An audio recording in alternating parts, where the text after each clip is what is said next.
اعوذ باللہ من الشیطان الرجیم بسم اللہ الرحمن الرحیم کل الطعام ہر قسم کے کھانے کان حلا لبنی اسرائیل بنی اسرائیل کے لیے جائز تھے، حلال تھے. کھانے کی تمام چیزیں بنی اسرائیل کے لیے حلال تھیں، الا ما حرم، سوائے ان چیزوں کے جن کو حرام کیا اسرائیل یعقوب علیہ السلام نے علی نفسی اپنے نفس پر، من قبل ان تنزل التورات، وہ بھی تورات کے نازل ہونے سے اترنے سے پہلے کی بات. قل، اے نبی آپ ان یہودیوں کو کہیں، فأتوا بالتورات، یہ اپنی کتاب تورات لے آئیں، فتلوہا، پس اس کو پڑھیں، تلاوت کر کے ہمیں بتائیں کہ یہ مسئلہ کہاں لکھا ہوا ہے، ان کنتم صادقین، اگر تم سچے ہو. فمن افترا علی اللہ الکذب، پس جو بھی باندھتا ہے اللہ پر جھوٹ، جو اللہ پر بہتان اور جھوٹ باندھتا ہے، من بعد ذالک، اس کے بعد، فاولئک هم الظالمون، پس یہی وہ لوگ ہیں جو کہ ظالم ہیں. قل، اے میرے نبی کہہ دیجئے کہ صدق اللہ، اللہ نے سچ فرمایا. اور فتبعوا، تم لوگ اتباع کرو، ملت ابراہیم حنیفہ، ابراہیم علیہ السلام کی ملت اور دین کی، حنیفاً یکسو ہو کر، وما کان من المشرکین، اور وہ ابراہیم علیہ السلام مشرکوں میں سے نہیں تھے، شرک کرنے والوں میں سے نہیں تھے. سورہ آل عمران کی 93، 94 اور 95 تین آیتیں تلاوت ہوئی ہیں، آپ نے ان کا ترجمہ سنا اور درس کا پہلا حصہ بیان ہو چکا ہے، اور یہ دوسرا حصہ ہے جو آج کے درس میں بیان کرنا ہے. پہلے حصے میں جس کا خلاصہ یہ ہے کہ ہم نے ایک تو اس کا شان نزول بیان فرمایا کہ جب اسلام نے ان کو دین ابراہیمی کی دعوت دی اور کہا کہ دین ابراہیمی اصل اسلام ہے، اب حضور اور قرآن جو ہے یہ دین ابراہیمی ہے، تو پھر اس پر جواباً انہوں نے دو اعتراضات کیے تھے جن کے تفصیلی جواب جو ہے پچھلے درس میں گزر چکے ہیں. اور احادیث مبارکہ کی روشنی میں کہ یہودیوں نے حضور سے 4 سوال کیے تھے، 4 سوالوں کے حضور علیہ الصلوۃ والسلام نے جواب دیے. پہلا سوال تو یہی تھا کہ یعقوب علیہ السلام نے کس چیز کو اپنے اوپر حرام کیا تھا، آپ اگر نبی ہیں تو ہمیں بتائیں گے، نبی کے علاوہ یہ 4 سوال کسی کو پتہ نہیں. اس کا جواب بھی حضور علیہ الصلوۃ والسلام نے دیا. اور دوسرا سوال یہ تھا کہ ماں کے پیٹ میں جو تفریق جنس ہوتی ہے، بچہ بچی الگ سے پیدا ہو جاتے ہیں، تو یہ کس طرح واقع ہوتی ہے، اس کا بھی تفصیلی جواب حضور علیہ السلام نے ارشاد فرما دیا. اسی طرح یہودیوں کا تیسرا سوال یہ تھا کہ نبی آخر الزمان کی نشانی کیا ہے، تو حضور علیہ الصلوۃ والسلام نے ان کو بتایا کہ تنام عینہ ولا ینام قلبہ، کہ اس کی آنکھیں تو سوتی ہیں لیکن اس کا دل نہیں سوتا، اس کا دل جاگ رہا ہوتا ہے. اور اسی طرح چوتھا سوال کیا تھا کہ فرشتوں میں سے نبی امی جو ہے اس کا دوست فرشتہ کون سا ہے، تو حضور نے فرمایا کہ وہ جبرائیل علیہ السلام ہیں. اس پر یہودیوں نے اپنے وعدے کو توڑ دیا اور کہا کہ اگر جبرائیل کے علاوہ روزی پہنچانے والا، بارش پہنچانے والا فرشتہ حضرت میکائیل علیہ السلام ہوتے تو ہم آپ پر ایمان لے آتے. جبرائیل تو ہمارا اور ہمارے آباء و اجداد کا دشمن ہے، اس نے تو قوموں پر عذاب لائے ہیں. حالانکہ یاد رکھیں کہ کوئی فرشتہ بھی اللہ کے حکم کے بغیر کوئی کام نہیں کرتا. اگر وہ قوموں پر عذاب لائے ہیں تو وہ اللہ کے حکم سے لے کے آئے ہیں. تو اس لیے بہرحال انہوں نے وعدے کو توڑنا تھا. حضور سے وعدہ کر چکے تھے کہ اگر ان 4 سوالوں کا جواب دیں گے تو ہم ایمان لے آئیں گے، لیکن اس آخری سوال کے جواب میں انہوں نے یہ بات گھڑ لی کہ جبرائیل تو ہماری آباء و اجداد کا دشمن ہے ساری قوموں کا، اس لیے ہم آپ پر ایمان نہیں لاتے. اب حلت اور حرمت کا مسئلہ بھی یہاں اللہ نے بیان فرمایا. اللہ تعالیٰ نے فرمایا کل الطعام کان حلا لبنی اسرائیل، کہ اللہ تعالیٰ کی طرف سے بنی اسرائیل کے لیے کھانے کی تمام چیزیں حلال تھیں. طعام سے مراد کھانے پینے کی چیزیں ہیں. امام بیضاوی رحمہ اللہ فرماتے ہیں کہ کل الطعام سے مراد وہ چیزیں ہیں جو کھائی پی جا سکتی ہیں، وہ سب حلال تھیں سوائے ان چیزوں کا جن کا ذکر آگے سورہ نساء میں بھی آئے گا پہلے رکوع کے اندر، اور بعض حرام چیزوں کا ذکر سورہ اعراف میں بھی آئے گا. تو ان کے علاوہ جو چیزیں وحی کے ذریعے اللہ نے حرام کی تھی، مثلا مردار ہے، یہ تقریباً ہر شریعت میں حرام رہا ہے۔ جو جانور خود بخود مر جائے اور اس کو مردار کہتے ہیں، جس کو ذبح نہ کیا جا سکے اور جو ہے وہ خود بخود اس کی روح نکل جائے تو اس کو مردار کہتے ہیں۔ تو مردار جو ہے اس کو کھانا یہ شریعت میں حرام۔ اور اسی طرح خون، کسی کا خون پینا یا کسی کے خون جو ہے اسی طرح خون کا مسئلہ ہے، خون خود جو ہے وہ حرام ہے۔ اسی لیے فقہا نے یہ مسئلہ لکھا ہے کہ انتہائی مجبوری کی درجے میں ایک آدمی کا خون دوسرے آدمی کو لگایا جائے۔ جس طرح ہمارے ڈاکٹر چونکہ وہ دین کو زیادہ نہیں سمجھتے، ان کی فیلڈ اس طرح ہے تو وہ بہت ساری چیزوں میں بے احتیاطی کرتے ہیں۔ مثلا کسی انسان کا مردہ جسم کا کاٹ چھانٹ کرنا، اس کو کاٹنا، یہ شریعت میں جائز نہیں ہے۔ اب پوسٹ مارٹم کیا جاتا ہے، یہ پوسٹ مارٹم شرعی طور پر جائز نہیں ہے، یہ قانونی طور پہ ہوتا ہے، ملکوں کے قانون بنائے گئے ہیں تو ورنہ شرعی طور پر۔ اور اسی طرح بچے بچیوں کی جو ہے ایک ہی جگہ ایکسپیریمنٹ تجربات اور ان کو میڈیکل کے جو تجربات کروائے جاتے ہیں اور انسانی جسم کو گویا کہ پورا ننگا کیا جاتا ہے اور اس کے پھر ہر حصے کو پڑھایا جاتا ہے، وہ ضروری ہے لیکن اس کے لیے الگ الگ کیا جائے۔ اور آج کل البتہ پلاسٹک کے بنا کر وہ ساری چیزیں، دل اور یہ ساری چیزیں ان کی جو ہے مشق کروائی جاتی ہے جو ڈاکٹر بنتے ہیں۔ تو بہرحال ان تمام چیزوں کو شرعی نقطۂ نگاہ سے بھی دیکھا جائے گا۔ تو اسی طرح شرعی نقطۂ نگاہ سے خون جو ہے یہ اصلی طور پر حرام ہے، لیکن شریعت میں فقہا نے انتہائی ضرورت کے درجے میں، ایک آدمی کا ایکسیڈنٹ ہو گیا، اس کا خون نکل گیا، اب اس کے خون کی جو مقدار جسم کو بچانے کے لیے ہوتی ہے وہ پوری نہ کی گئی تو وہ تو مر جائے گا۔ اب ایک قیمتی جان کو بچانے کے لیے ضرورت پڑ گئی ہے کہ کسی کا خون لگایا جائے، یہ ضرورت کے درجے میں، تو اس کو بوتل، 2 بوتل، 3 بوتل خون کا جو ہے لگایا جا سکتا ہے۔ اور اسی طرح جو ہے کوئی اور ایسی پیچیدہ مرض میں مبتلا ہے، اس کے آپریشن کی ضرورت ہے اور اس کا خون واقعتاً اتنا ضائع ہو سکتا ہے آپریشن کے دوران کہ اس کے خون کی کمی کی وجہ سے اس کی ہلاکت کا اندیشہ ہے، تو اس میں بھی لگایا جا سکتا ہے۔ ورنہ یہ عام طور پر ڈاکٹر جو ہیں ہر ایک کو کہتے ہیں بھئی خون لے کے آؤ، خون لے کے آؤ، تو اس میں بھی شرعی نقطۂ نگاہ سے جو ہے اگر ضرورت نہ ہو تو کسی کا خون لینا اور لگانا یہ جائز نہیں ہے۔ تو بہرحال خون کو بھی اللہ تعالیٰ نے قرآن مجید میں حرام کیا ہے۔ اسی طرح خنزیر کا گوشت، یہ تقریباً ہر شریعت میں جو ہے وہ حرام رہا ہے۔ خنزیر کے بال، خنزیر کی ہڈی، خنزیر کا گوشت، خنزیر کے جسم کا کوئی حصہ بھی، ٹھیک ہے، یہ ہمارے لیے جائز نہیں ہے، یہ شرعاً حرام ہے۔ اور ہمارے ہاں اب یہ ہو رہا ہے کہ یہ جو لیز وغیرہ، یہ پاپڑ وغیرہ، یہ اس طرح کی جو چیزیں باہر سے آتی ہیں ان میں ان کو ذائقہ بنانے کے لیے یا کوئی اور اس میں خنزیر کی چربی استعمال کی جاتی ہے۔ چونکہ یورپ میں اس کو کھایا جاتا ہے، وہاں تو حلال حرام کا مسئلہ نہیں ہے، لیکن ہمارے ہاں چونکہ حلال حرام کا مسئلہ ہے اس لیے اس چیز کو بھی دیکھا جائے گا۔ یہ ہماری حکومتوں کی ذمہ داری ہے کہ باہر سے آنے والی چیزوں پر نظر رکھی جائے اور کوئی ایسی چیز پاکستان میں داخل نہ ہونی دی جائے، ان پر، ان کمپنیوں پر، ان چیزوں پر پابندیاں لگائی جائیں یا ان کو بتایا جائے کہ ان چیزوں سے پاک چیزیں ہمیں دے سکتے ہو تو دے دو، ورنہ ان کی ہمارے ہاں شرعاً اجازت نہیں ہے۔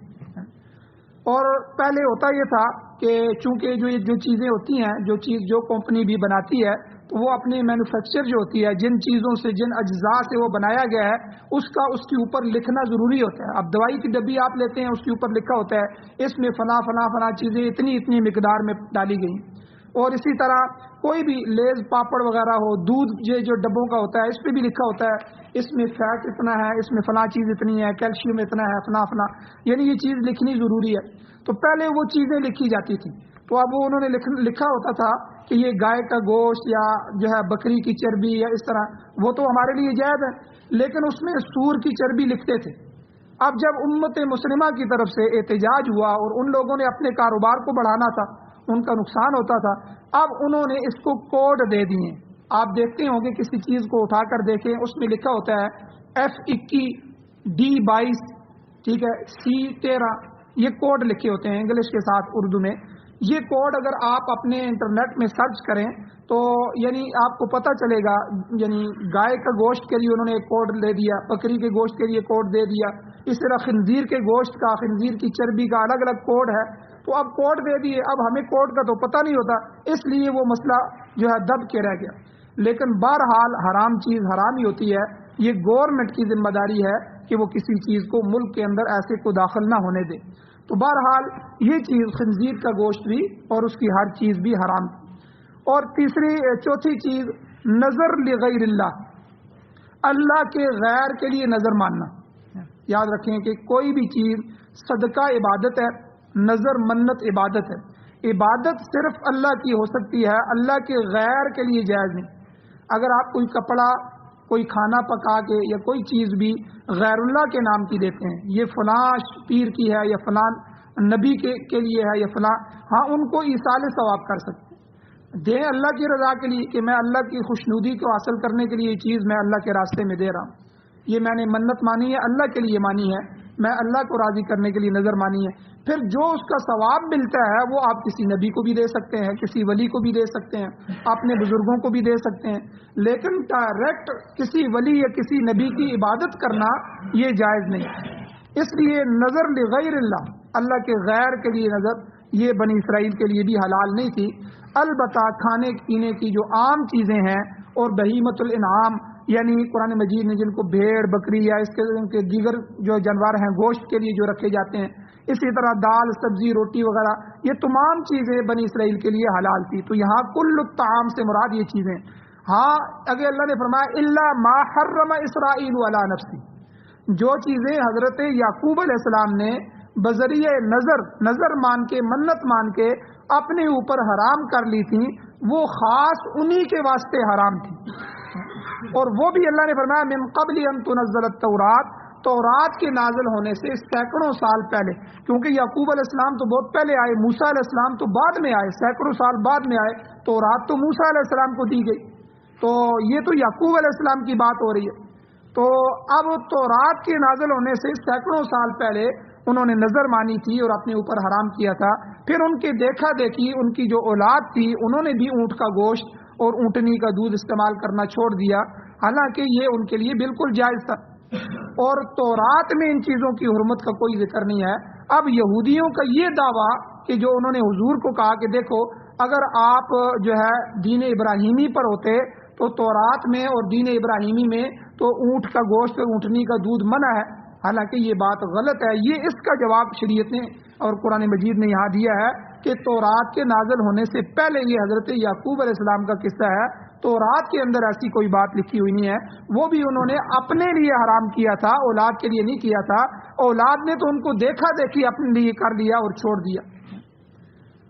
اب یہاں ایک بات اور سمجھیں کہ دین جو ہے، دین اور شریعت میں فرق ہے۔ دین بنیادی اصولی چیزوں کو کہتے ہیں۔ آدم علیہ السلام سے لے کر حضور علیہ السلام تک دین ایک ہی تھا، واضح طور پر، یعنی اللہ وحدہ لا شریک کی عبادت کرنا اور اللہ کے سوا کسی کو اللہ کے ساتھ شریک نہیں کرنا، اور اسی طرح قیامت کا مسئلہ ہے، قبر حشر کا مسئلہ ہے، یہ دین کے جزوی اور بنیادی مسائل، یہ سارے دینوں میں ایک تھے۔ شریعتیں البتہ مختلف رہی ہیں، تو کسی کے لیے کوئی چیز وقتی طور پر ایک امت کے لیے حلال تھی، دوسری امت کے لیے اس کے حساب سے حرام قرار دی گئی۔ تو مثال کے طور پر پہلے زمانے میں جو پہلی امتیں تھیں ان کے لیے تصویر بنانا، تمثیل بنانا یہ جائز تھا۔ اب سلیمان علیہ السلام کے بارے میں آتا ہے کہ جو جنات تھے ان کے لیے تماثیل بناتے تھے، قرآن مجید میں تماثیل کا تذکرہ آتا ہے، بڑی بڑی ان کے لیے وہ پتھر تراشتے تھے، بڑی بڑی تصویریں ان کے لیے بناتے تھے، ان کی شریعت میں یہ جائز تھا، لیکن ہماری شریعت میں ناجائز ہے۔ اسی طرح ایک مثال اور دیکھیں کہ یہ جو ایک ہوتا ہے تعبدی سجدہ، عبادت کے لیے سجدہ، یہ تو کسی امت میں بھی جائز نہیں رہا، لیکن ایک ہوتا ہے تعظیم کے لیے، کسی کے ادب کے لیے، جیسے ہم اس کا ہاتھ پکڑتے ہیں یا ہاتھ کو بوسہ دے دیتے ہیں یا ہم گلے ملتے ہیں، یہ تعظیم ہوتی ہے۔ تو اسی طرح پہلی امتوں میں تعظیمی سجدہ بھی جائز تھا، کوئی بڑا آتا تو اس کے سامنے وہ جھک جاتے، سجدہ کر لیتے، یہ تعظیم ہوتی تھی، تعبد نہیں ہوتا تھا، عبادت نہیں تھی۔ لیکن ہماری شریعت میں دونوں سجدے، تو تعبدی عبادتی سجدہ تو کسی کو کیا ہی نہیں جا سکتا، البتہ جو ہے تعظیمی سجدہ بھی حضور نے روک دیا۔ صحابہ نے آ کے پوچھا بھی، حضور کا جو ہے ہم بہت سے ملکوں میں گھومتے ہیں، تجارت کے لیے آتے جاتے رہتے ہیں، شام اور یمن کی طرف آنا جانا ہوتا ہے، ہم وہاں کے لوگوں کو دیکھتے ہیں کہ وہ اپنے بادشاہوں کو سجدہ کرتے ہیں، بڑوں کو سجدہ کرتے ہیں، اور آپ تو دونوں جہان کے بادشاہ ہیں، دونوں جہان کی سردار ہیں، تو اگر آپ ہمیں اجازت دیں تو ہم بھی آپ کے لیے سجدہ کریں۔ تو حضور علیہ السلام نے فرمایا کہ سجدہ ہماری شریعت میں اب جائز نہیں ہے، اس لیے اگر سجدہ جائز ہوتا تو میں بیوی کو حکم کرتا کہ خاوند کو سجدہ کرے۔ تو اس لیے ہماری شریعت میں، تو چونکہ ہماری شریعت نے قیامت تک کے لیے رہنا ہے، حضور آخری نبی ہیں، ہماری شریعت آخری نبی ہے، اس لیے ہر چور رستے کو اس شریعت میں بند کر دیا گیا، جس کی وجہ سے امت شرک کے اندر داخل ہو سکتی تھی یا گناہ کے اندر داخل ہو سکتی تھی، اس لیے اس جائز چیز کو بھی ہماری شریعت میں ناجائز قرار دیا گیا تاکہ شریعت کو قیامت تک کے لیے کوئی نقصان نہ پہنچے۔ تو اس لیے یہاں پر ایک اعتراض وارد ہوتا ہے کہ حضرت یعقوب علیہ السلام کا حلال چیزوں کو اپنے اوپر حرام قرار دینا یہ کس وجہ سے تھا؟ اللہ کا حکم تھا یا ان کا ذاتی اجتہاد تھا؟ خود انہوں نے اجتہاد کیا۔ تو مفسرین فرماتے ہیں کہ یہ حرمت دونوں طرح سے ہو سکتی ہے، دونوں طرح سے جائز ہے۔ سابقہ شریعتوں میں کوئی چیز اللہ کے حکم سے بھی حرام ہو سکتی تھی اور نبی کے اجتہاد سے بھی ایسا ہو سکتا تھا، نبی کو بھی اجازت تھی آپ خود اجتہاد کر لیں اور کسی چیز کو جائز ناجائز کر سکتے ہیں۔ لیکن یاد رکھیں کہ ہماری شریعت میں کسی حلال چیز کو حرام قرار دینا یہ درست نہیں ہے، حضور علیہ السلام کے لیے بھی جائز نہیں۔ اس لیے قرآن مجید میں اللہ فرماتے ہیں کہ وَمَا يَنطِقُ عَنِ الْهَوَىٰ، وہ میرا محبوب اپنی خواہشات سے نہیں بولتا، ان هُوَ إِلَّا وَحْيٌ يُوحَىٰ، مگر وہ وحی ہوتی ہے جو ہم اس کے اوپر کرتے ہیں اور اس وحی کے ذریعے وہ آپ کو ہر خبر دے رہے۔ تو حضور کا جو بولنا ہوتا ہے وہ وحی کے ذریعے ہوتا ہے، تو اپنی مرضی سے حضور کسی کو حلال اور حرام نہیں کر سکتے۔ تو ہماری شریعت کا حکم یہ ہے کہ اگر کوئی شخص نظر کے طور پر کسی حلال چیز کو اپنے اوپر حرام کر لیتا ہے تو ایسی نظر کو پورا کرنا ضروری نہیں ہے، بلکہ ایسی نظر اور منت کو توڑنا ضروری ہے، اور ایسی نظر کا کفارہ ادا کرنا ضروری ہے۔ اور نظر کا کفارہ کیا ہے؟ جو قسم کا کفارہ ہے، قسم کا کفارہ 10 مسکینوں کو یا تو کپڑا پہنائے، یا 10 مسکینوں کو 2 وقت کا کھانا کھلائے، یا 3 دن کے روزے رکھے، یا ایک غلام آزاد کرے۔ یہ ایک غلام تو آج کل ہے نہیں، تو باقی 3 چیزوں میں سے جو ہے کوئی بھی کرے، یہ کفارہ ہے اگر کسی آدمی نے ایسی حلال چیز کو اپنے اوپر حرام کر لیا۔ اب حضور علیہ الصلوۃ والسلام سے 2 واقعات ایسے ثابت ہیں کہ یہ حضور سے کروائے گئے کہ حضور نے بعض حلال چیزوں کو اپنے اوپر حرام کیا تو اللہ جل شانہ نے پوری صورت اتار دی۔ ایک واقعہ کہ حضور علیہ الصلوۃ والسلام نے بعض بیویوں کی خوشنودی کے لیے ایک لونڈی کو اپنے اوپر حرام قرار دیا۔ وہ حضور کی لونڈی تھی، غلام تھی، تو حالانکہ وہ حضور کے لیے حلال تھی، ان کو حرام قرار دینا یہ جائز نہیں تھا، لیکن بعض بیویوں کی خوشنودی کے لیے۔ اور ایک واقعہ قرآن مجید میں اللہ نے اس کو تفصیل سے بیان کیا، اور مسلم شریف کی روایت کے مطابق بھی، کہ شہد پینے کو حضور نے اپنے اوپر حرام قرار دیا۔ شہد پینے کو اس کا ایک خاص وجہ ہوئی تھی کہ حضور ایک گھر میں گئے تو بیوی نے آپس میں بات چیت کی ہوئی تھی کہ فلاں کے گھر سے حضور جو ہے وہ شہد پیتے ہیں، تو جس طرح کئی بیویاں ہو تو آپس میں چپکلش ہو جاتی ہے، تو اس طرح حضور علیہ السلام کی جو بہت سی ازواج تھیں ان میں یہ بات آئی کہ حضور جب وہاں سے کچھ کھا پی کے آئیں گے تو ہم کہیں گے اس میں مغیفیر ملا ہوا ہے۔ تو جو شہد کی مکھی جو ہے وہ کوئی غلط چیز کا رس چوس لے تو اس کی بدبو مغیفیر کی، غلط پھول کی اس میں آ جاتی ہے، تو گویا کہ ہم حضور کو، اور حضور کو تو بدبو سے سخت نفرت تھی۔ اب حضور وہاں سے شہد پی کے آئے تو ادھر آئے تو دوسری بیوی نے کہا کہ حضور آپ نے کیا چیز کھائی ہے، آپ کے منہ سے تو شہد کی بدبو آ رہی ہے، اس میں مغیفیر مکس ہے۔ تو اسی طرح پھر حضور اس گھر سے نکل کے دوسری طرف گئے تو اس بیوی نے بھی یہی کہا، تو اب جو ہے حضور علیہ السلام نے اپنے اوپر شہد کو حرام کرا دی۔ تو اللہ جل شانہ نے قرآن مجید میں پورے سورہ تحریم نازل فرمائی۔ اللہ نے کہا یا ایھا النبی، اے میرے نبی، لم تحرم، آپ نے کیوں حرام قرار دیا ہے، ما احل اللہ لک، جو چیز اللہ نے آپ کے لیے حلال قرار دی تھی۔ یعنی اے نبی آپ کو اختیار نہیں ہے حلال کو حرام کرنے کا یا حرام کو حلال کرنے کا. اسی لیے بہت سے صحابہ کہتے تھے حضور ازواج مطہرات کو پردے کا حکم دے. حضور وہی کا انتظار کرتے تھے، دل سے تو چاہتے تھے لیکن اللہ کی اجازت کے بغیر نہیں بولتے تھے. اسی طرح شراب کی حرمت کے بارے میں بہت سے واقعات ہوئے تو حضرت عمر نے آ کے کہا، بلکہ اور کئی صحابہ نے، حضور اس کو حرام قرار دیں. حضور خاموش رہے، وہی کا انتظار. تو یعنی آپ نے یہ چیز اپنے اوپر کیوں حرام قرار دی، حالانکہ اللہ نے شہد کو حلال کیا. اسی لیے آگے فرمایا قد فرض اللہ لکم تحلۃ ایمانکم، اللہ نے فرض قرار دیا ہے کہ اپنی قسموں کو توڑ دیا جائے، آپ اپنی اس قسم کو توڑیں. تو اب ہماری شریعت میں یہ حکم ہے، اگر کوئی شخص کسی حلال چیز کو خود اپنے اوپر حرام قرار دیتا ہے یا کسی گناہ کے کام کی قسم اٹھا لیتا ہے تو قسم تو ہو جائے گی، قسم واقع ہو جائے گی، لیکن اس کو پورا کرنا ضروری نہیں ہے بلکہ اس کو توڑنا فرض ہے. مثلا کوئی آدمی کسی آدمی سے قسم اٹھا لیتا ہے، والدہ سے، والد سے، یا کسی عزیز و اقارب سے، رشتہ دار سے، میں اللہ کی قسم اٹھاتا ہوں میں آئندہ کے بعد تم سے کبھی نہیں بولوں گا. اب دیکھیں یہ تو قطع رحمی ہے، قطع رحمی تو گناہ ہے، یہ گناہ کی قسم اس نے اٹھا لی، نہ بولنے کی قسم. تو یہ تو اللہ نے صلہ رحمی کا حکم دیا. تو اب اس گناہ کی قسم، یا کوئی حلال چیز تھی مثلا گوشت ہے، اب گوشت کی قسم اٹھا لیتا ہے میں اپنی زندگی میں کبھی بھی گوشت نہیں کھاؤں گا، تو یہ گویا کہ اس نے اپنے اوپر حرام کر دیا.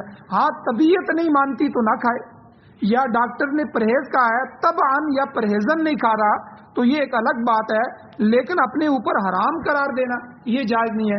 اب قسم تو اس نے اٹھا لی ہے، قسم تو اس کی ہو جائے گی، لیکن اس قسم کو توڑ کر قسم کا کفارہ ادا کرنا ضروری ہے. تو یہاں سے یہ چند واقعات جو ہیں یہ بھی ثابت ہوتے ہیں. تو بہرحال یہاں اللہ جل شانہ نے ملت ابراہیمی کا حکم دیا ہے کہ آپ ملت ابراہیمی کی اتباع کریں. اچھا، یہ ایک واقعہ کہ بنی اسرائیل کے اوپر یہ جو اونٹ کا گوشت اور اونٹنی کا دودھ تھا یہ خود اللہ نے حرام نہیں کیا، نہ تورات کا حکم ہے، نہ ابراہیم علیہ السلام کے لیے حرام تھا. ابراہیم علیہ السلام اس کا گوشت بھی استعمال کرتے تھے اور دودھ بھی استعمال کرتے تھے. اسی لیے حضرت ابراہیم علیہ السلام کے جو دو بیٹے ہیں جن سے آگے نسل چلی، اسماعیل علیہ السلام اور اسحاق علیہ السلام، اور اسماعیل علیہ السلام کی جو اولاد تھی بنو اسماعیل، یہاں تک کہ مشرکین مکہ تک یہ جو ساری اولاد چل رہی تھی حضور علیہ الصلوۃ والسلام سمیت، تو یہ سارے کے سارے لوگ اونٹ کا گوشت کھاتے بھی تھے اور اونٹنی کا دودھ پیتے تھے. اب بنو اسحاق جو دوسرے بیٹے تھے ابراہیم علیہ السلام، اسحاق علیہ السلام، ان کے اولادوں میں سے صرف حضرت یعقوب علیہ السلام نے اپنی نظر کی وجہ سے اپنے اوپر حرام کیا تھا، ورنہ ان کی امت کے لیے، ان کی اولاد کے لیے حرام نہیں تھا. اولاد نے تو اپنے والد کی دیکھا دیکھی خود اپنے اوپر حرام کر دیا. تو اس لیے اللہ نے یہاں جو ہے اس کا جواب بھی دیا. اور ایک چیز اور کہ بعض دوسری چیزیں بنی اسرائیل کی سرکشی اور ضد کی وجہ سے اللہ نے ان کے اوپر حرام قرار دی، کہ سورہ نساء کے آخر میں اور بعض دوسری صورت میں اللہ نے ذکر کیا ہے فَبِظُلْمٍ مِّنَ الَّذِينَ هَادُوا حَرَّمْنَا عَلَيْهِمْ طَيِّبَاتٍ أُحِلَّتْ لَهُمْ. اللہ کہتے ہیں یعنی بنی اسرائیل کی شرارتوں کی وجہ سے ہم نے کئی حلال چیزیں بھی ان پر حرام کر دی.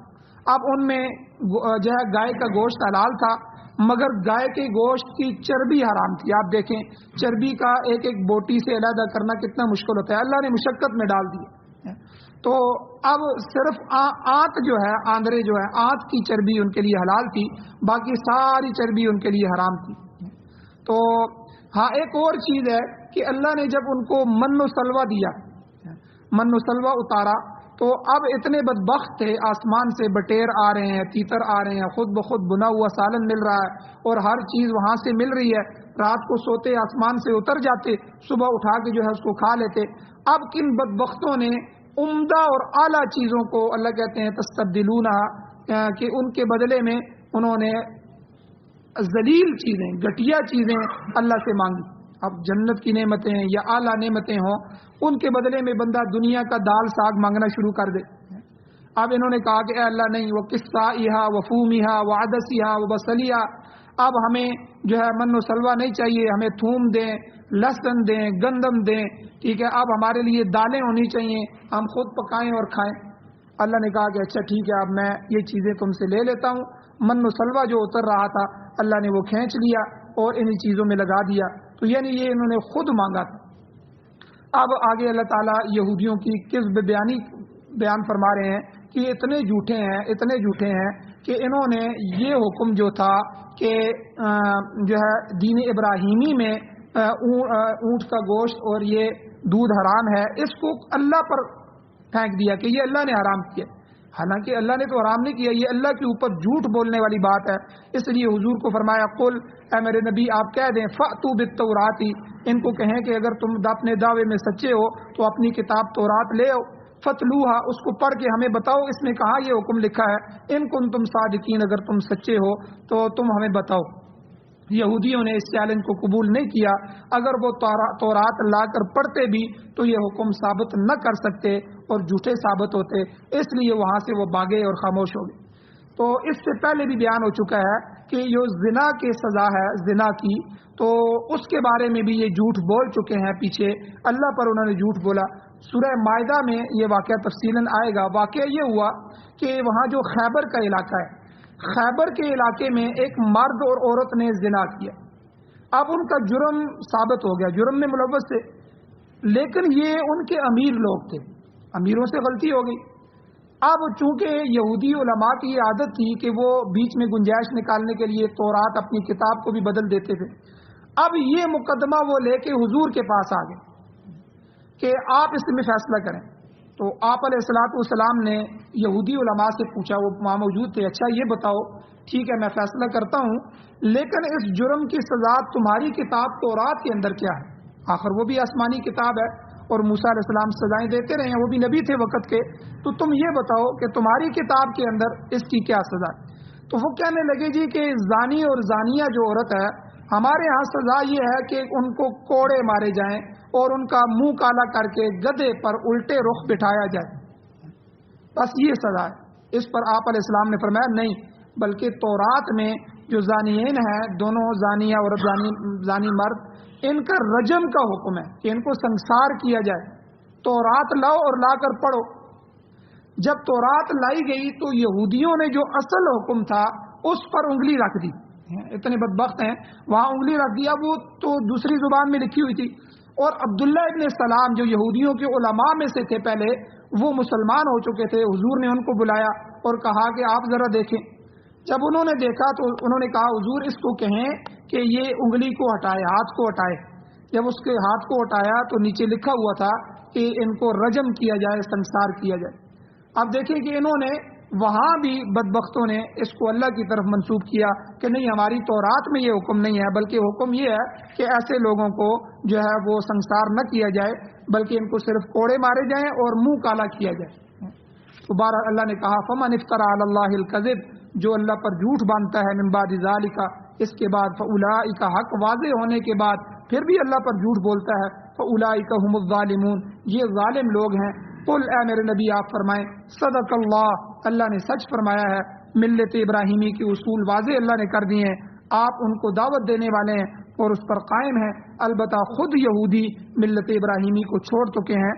فاتبعوا ملت ابراہیم حنیفہ، اللہ کا حکم تو یہی ہے کہ ملت ابراہیمی کا جو ہے اتباع کرو، جو کہ یکسو تھے اور اکیلے اللہ کی عبادت کرنے والے تھے۔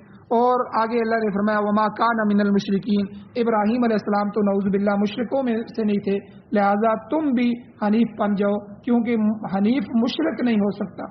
حنفاء للہ غیر مشرکین بہ، تو چونکہ اہل کتاب نے عزیر علیہ السلام کو اللہ کا بیٹا بنا کر شرک کیا، اس کے علاوہ بھی وہ شرک میں مبتلا ہو گئے۔ موسیٰ علیہ السلام تورات لینے گئے، پیچھے بچڑے کی پوجا شروع کر دی کہ یہ بچڑے میں خدا ہے، ٹھیک ہے، وہ جو سامری نے ان کو جو شرک میں لگا دیا، یعنی تم تو شرک کر رہے ہو، ابراہیم علیہ السلام تو مشرک نہیں تھے، اس لیے تم کیسے کہہ سکتے ہو کہ ہم ملت ابراہیمی پر۔ اللہ جل شانہ سے دعا ہے اللہ عمل کی توفیق عطا فرمائے، آمین۔ الحمدللہ رب العالمین والعاقبۃ للمتقین والصلاۃ والسلام علی رسولہ النبی الامی الکریم۔ یا اللہ ہماری کمیوں کوتاہیوں کو معاف فرمائیے، درگزر فرمائیے، صغیرہ کبیرہ گناہوں کو معاف فرمائیے۔ یا اللہ قرآن و سنت پر عمل کرنا، اس کو پڑھنا، سننا، سمجھنا، اپنی اولادوں کو پڑھانا، یا اللہ اس کے غلبے کے لیے کوشش کرنا، یا اللہ اس کو کے لیے ہمیں قبول فرمائیے، ہماری نسلوں اور اولادوں کو قبول فرمائیے۔ یا اللہ جو حضرات مقروض ہیں ان کے قرضوں کے اسباب پورا کرنے کے اسباب پیدا فرمائیے۔ یا اللہ جو ایمان کی حالت سے اس دنیا سے جا چکے ہیں، یا اللہ ان سب کی بخشش فرمائیے۔ یا اللہ آپ بیماریوں کو دور فرمائیے، یا اللہ ماحول کو مزید جو ہے وہ سازگار بنائیے۔ یا اللہ ہماری دعاؤں کو محض اپنے فضل و کرم سے پورا فرمائے. صلی اللہ تعالی علی خیر خلقہ محمد و آلہ و صحبہ اجمعین برحمتک یا